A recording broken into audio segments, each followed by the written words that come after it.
নমস্কার বন্ধুরা, আজ আমি আপনাদেরকে ভেজ মাঞ্চুরিয়ান করে দেখাবো। আপনারা তো প্রচুর মাঞ্চুরিয়ান দেখেছেন, হাজার হাজার ভিডিও দেখেছেন, কিন্তু আজকে আমি আপনাদেরকে একদম সফট নরম মাঞ্চুরিয়ান কী করে হয় সেটা দেখাবো। আর তাতে আমি কিন্তু নতুন নতুন কয়েকটা আইটেম সবজিও দিয়েছি, যে আপনারা ভাবতে পারবেন না এই মাঞ্চুরিয়ানের টেস্ট কি অসাধারণ হয়। তাহলে আর আপনারা সকলে অনেক অনেক আনন্দে থাকবেন, সুস্থ থাকবেন, ভালো থাকবেন, খুশিতে থাকবেন। যেহেতু এটা শীতকাল, খুব খুব খান আর খাওয়ান আর ঘুরুন। আপনাদেরকে আরেকটা রিকোয়েস্ট, আমার ভিডিওগুলো একটু দেখুন প্লিজ, একটু লাইক, শেয়ার অ্যান্ড সাবস্ক্রাইব করুন। আপনাদের সাপোর্ট আমার প্রচুর দরকার। আচ্ছা, এবার তাহলে আমি আপনাদেরকে ইয়েটা করে দেখাই, মানে কিভাবে কি করব। দেখুন, আমি প্রথমে ডুমো ডুমো করে একটু চৌকো চৌকো করে ইয়েটা কেটে নিয়েছি, গাজর, এখানে বিনস নিয়েছি, এখানে একটু ফুলকপি নিয়েছি, আর এখানে দেখুন একটু কাঁচা লঙ্কা কেটে নিয়েছি। এছাড়া আমি একটু বাঁধাকপিও দেব। আর এখানে দেখুন পেঁয়াজ শাকের মাথাটা কেটে রেখেছি, এটা হচ্ছে স্প্রিং অনিয়ন, এটা আমি লাস্টে দেব, কিভাবে দেব সেটা দেখাবো। এখন আমি এটাকে কি করছি দেখুন, এরকম করে গোল গোল করে একটু মোটা মোটা করে কেটে নিচ্ছি। দেখুন পেঁয়াজ শাকটা কেটে নিলাম, তলার দিকটা যেটাতে পেঁয়াজ থাকে সেই দিকটা কেটে আমি এখানে রেখে দিলাম। এইবারে আমি দেখুন ময়দা নিয়েছি, 500 গ্রাম ময়দা নিয়েছি। ওতে প্রথমে আমি পরিমাণ মতো নুন দিয়ে দিলাম, তারপরে 1 চামচ ঘি দেব। দেখুন ভালো ঘাওয়া ঘি দিচ্ছি 1 চামচ, এই দেখুন এই 1 চামচ ঘি দিচ্ছি। আর চিনি দিচ্ছি, এই দেখুন এরকম একটা ছোট চামচের 1.5 চামচ চিনি দিচ্ছি, এই দেখুন। ব্যাস, এবারে এটাকে আমি মাখবো, এটাকে খুব ভালো করে মিলিয়ে নিচ্ছি, তারপরে আমি দেখাচ্ছি কিভাবে মাখবো। এই সবজিগুলো একটু নুন দিয়ে আমি এখানে চটকে নেব একসঙ্গে। দেখুন এটাকে আমি সুন্দর করে মিলিয়ে রেখেছি, 5 মিনিট রেখে দিচ্ছি। এটা আমি 5 মিনিট রেখে দিয়েছিলাম। আর দেখুন এটাকে আমি একদম ময়ামটা খুব সুন্দর করে মিশিয়ে দিয়েছি। আর 1 চামচ ঘি দিলে সব থেকে ভালো হয়, যদি ঘি না থাকে আপনারা রিফাইন তেল দিয়ে দিতে পারেন। এবারে আমি এটাতে এই সবজিটা দিয়ে দিচ্ছি। সবজিটাতে যে নুনটা দিয়েছিলাম সেই নুনটা, দেখুন আমি জলটা দেব না, খালি সবজিটা তুলে তুলে আমি শুকনো করে এতে ছেড়ে দিচ্ছি। এই দেখুন এইভাবে চিপে আমি সবজিটাকে ঢেলে দিচ্ছি। দেখুন কত জল বেরিয়েছে। এবারে একটু সামান্য বাঁধাকপিও দিয়ে দিচ্ছি, আর কিছুটা আমি রেখে দিচ্ছি ওটা গ্রেভিটা বানাবার জন্য। এবারে এখানে দেখুন সুন্দর করে মাখানো হয়ে গেছে। এবারে আমি অল্প অল্প জল দিয়ে এটাকে একটা ডো বানিয়ে নেব। এই যে অল্প অল্প জল দিয়ে এটাকে আমি একটা, যেমন রুটি করে সেই রকম একটা ডো বানিয়ে নেব। অল্প অল্প ইয়ে দিয়ে, মানে খালি জাস্ট এটাকে কিন্তু চেপে চেপে মাখা চলবে না, জাস্ট এরকম করে মাখিয়ে, এই দেখুন কীরকম একটা ধার ধার হয়েছে, এই ধরনের থাকবে। এটাকে এরকম করে চেপে চেপে করবো না।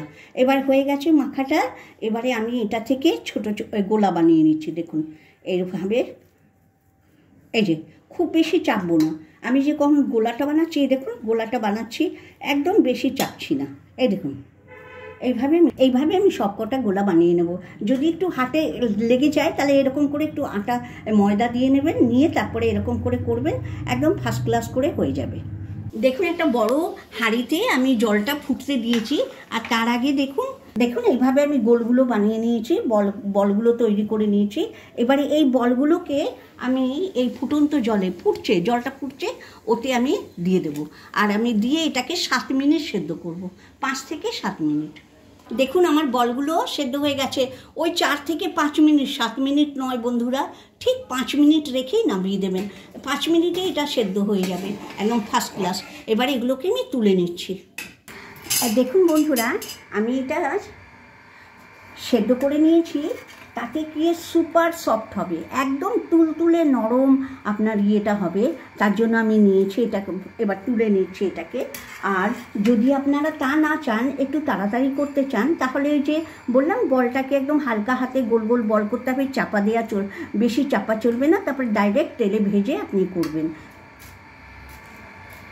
এবারে আমি বলগুলোকে ভেজে নেব, তার জন্য আমি রিফাইন তেল দিলাম। দেখুন এবারে আমি এটাকে রিফাইন তেলে ভেজে নেব, একদম ব্রাউন ব্রাউন কালার করে হয়ে গেছে। দেখুন ব্রাউন, খুব ব্রাউন না, একটু কালারটা চেঞ্জ হয়েছে। হ্যাঁ দেখুন এইভাবে, এই অবস্থায় এবার এটাকে নামিয়ে দেবো। আর এইভাবে একটু সময়টা লাগে সেদ্ধ করার জন্য। এইভাবে একবার মাঞ্চুরিয়ান বানিয়ে খান, এত সুপার সফট মাঞ্চুরিয়ান হয় যে আপনারা কল্পনা করতে পারবেন না। আমি একদম হালকা করে ভেজেছি, এটাকে হালকা করে ভেজেছি, কিন্তু মানে প্রায় 4 মিনিট মতো ভেজেছি। একদম ডিপ ব্রাউন হবে না। প্রথমেরটা আমি ব্রাউন করেছিলাম কারণ ওই বাচ্চারা খাবে বলে ওরা ওই ভাজাটাই খেচ্ছে। এই দেখুন এই এতটা ভাজা হবে। এবারে আমার হয়ে গেছে, ভাজাটা তুলে দিচ্ছি। গ্রেভিটা বানাবো তার জন্য আমি প্রথমে সর্ষের তেল দিচ্ছি কড়াইতে। বন্ধুরা, আমি গ্রেভিটা না সর্ষের তেলে বানাচ্ছি। আপনারা যদি সর্ষের তেল পছন্দ না করেন রিফাইন তেল দেবেন, যেহেতু আমরা একটু সর্ষের তেলটা পছন্দ করি, খেতে ভালো লাগে, টেস্ট বেশি হয়। এবারে তেলটা গরম করতে দিচ্ছি। এবার গ্রেভির জন্য দেখুন আমি কিছুটা টমেটোর কেটে নিয়েছি, একটু পেঁয়াজ কেটেছি, আর এখানে কলিফ্লাওয়ার মানে এটা হচ্ছে স্প্রিং অনিয়ন, মানে পেঁয়াজ শাকটাকে কেটে রেখে দিয়েছি, আর এখানে একটু বাঁধাকপি নিয়েছি, এখানে আদা আছে, রসুন আছে, আর কী কী মশলা দিচ্ছি সেটা একটু দেখাচ্ছি আপনাদেরকে। এবারে আমি এতে একটু জোয়ান মানে অরিগেনো ফোড়ন দিলাম। এবার দিয়ে ভাজা হয়ে গেছে, এবার পেঁয়াজটা দিয়ে দিচ্ছি। প্রথমে পেঁয়াজটা 2 মিনিট ভেজে নিচ্ছি। পরিমাণ মতো নুন দিচ্ছি। এবার টমেটোটা দিয়ে দিচ্ছি। একটু 2-3 মিনিট নাড়াচাড়া করবো, কারণ তাহলে টমেটোটা একদম গলে যাবে। একটু হলুদ দিচ্ছি, 1/2 চামচ রসুনের বাটা দিচ্ছি। প্রথমে রসুন বাটাটা দিয়ে একটু আমি সাঁতলে নেব। এই গ্রেভিটা একদম সেই মাংসের গ্রেভির মতো হবে, খুব ভালো লাগবে খেতে। দেখুন আমি এটাকে একটু 2 মিনিট কষিয়ে নিচ্ছি।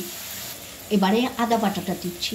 আদা বাটাটা দিয়ে, আদা বাটাটা পরিমাণ মতো, মানে আমার অনেকটা হবে তো, তার জন্য আমি প্রায় 1.5 চামচ দিয়েছি, 2 ইঞ্চির মতো আদা। এবারে একটু শুকনো লঙ্কার গুঁড়ো, বেশ সুন্দর কালারটা হবে। এটা যদিও কালো কালো কালারটা হবে, আমি তবুও একটু শুকনো লঙ্কা দিচ্ছি। এবার দেখুন আমি সয়া সস, এই চিলি সস দিচ্ছি, এরকম চামচে 2.5 চামচ। 2 গ্রাম জিরের গুঁড়ো, আর কিছু মশলা দেবো না। আসল জিনিসটা দিচ্ছি সয়া সস। এই সয়া সস, এই যে ঢাকনাটা আছে, এর আমি প্রায় 3 ঢাকনা দিয়ে দিচ্ছি। এবার বাঁধাকপিটা দিয়ে দিচ্ছি। আমি কয়েকটা বাঁধাকপি কুচো রেখে দিয়েছিলাম, সেই বাঁধাকপিটা দিয়ে দিচ্ছি। এবারে আমি লাস্টে একটু দিচ্ছি টমেটো সস। দেখুন এটা আমি 4 চামচ দেবো, কিন্তু 3 দিলাম, আর এই 1 চামচ ব্যাস। এবারে আমি ধনে পাতাটা দিয়ে দিচ্ছি, দিয়ে নাড়াচাড়া করে একটু জল দিয়ে দেখাচ্ছি একটু করবো। একটু স্বাদ অনুসারে মিষ্টি দেবো, যে যেমন খান। আপনারা যদি একটু বেশি মিষ্টি খান তাহলে একটু বেশি দেবেন, আর কম খেলে একটু কম দেবেন। রাখা আরেকটা টিপস আপনাদেরকে বারবার বলে দিচ্ছি বন্ধুরা, এইটা না যেন একদম বেশি ভাজা না হয়, তাহলে কিন্তু কড়কড়ে হয়ে যাবে। আর আমি প্রথমের রাউন্ডে একটু ব্রাউন ভেজেছিলাম, কারণ বাচ্চাগুলো সব খেলো, ওই বললো কড়কড়ে ভাজাটা খুব খেতে ভালো লাগে, সেটা আমরা এখন খাবো। এই দেখুন এটা দিয়ে এটাকে আমি আর একটু সামান্য জল দিলাম। দেখুন আমি একটু সামান্য জল দিচ্ছি। দেখুন সিম আঁচ করে এটাকে আমি 5 মিনিট একদম সিম আঁচে ভাপিয়ে নেব। দেখুন আমি 1.5 চামচ মতো কর্নফ্লাওয়ার নিয়ে নিলাম। এইটাকে এবারে একটু জলে গুলে ওই গ্রেভিটাতে দিয়ে দেবো। আমার প্রায় হয়ে এসছে। এবার একটু কর্নফ্লাওয়ার দিয়ে, এই দেখুন কর্নফ্লাওয়ারের জলটা দিয়ে এটাকে একদম ভালো করে নাড়াচাড়া করে আর 2-3 মিনিট আমি ভাপ দেব, তাহলেই আমার হয়ে যাবে। আর একটু গরম মশলা দিয়ে দিচ্ছি। এবার আমার হয়ে গেছে, দেখুন একদম শুকনো হয়ে গেছে, একদম এই দেখুন শুকনো হয়ে গেছে। এটা আরও শুকিয়ে যাবে, আর আমি শুকোবো না। এইবারে কি হবে, একটু কিন্তু ওই কর্নফ্লাওয়ারটা দিয়ে 5 মিনিট এটাকে স্টিমে রাখবেন, নাহলে কর্নফ্লাওয়ারে কাঁচা গন্ধ বেরোবে। আমার হয়ে গেছে, এবারে আমি গ্যাসটা অফ করে নামিয়ে দিচ্ছি। ভেজ মাঞ্চুরিয়ান একদম রেডি। দেখুন এবারে আমি এটাকে প্লেটে ঢেলে দিচ্ছি।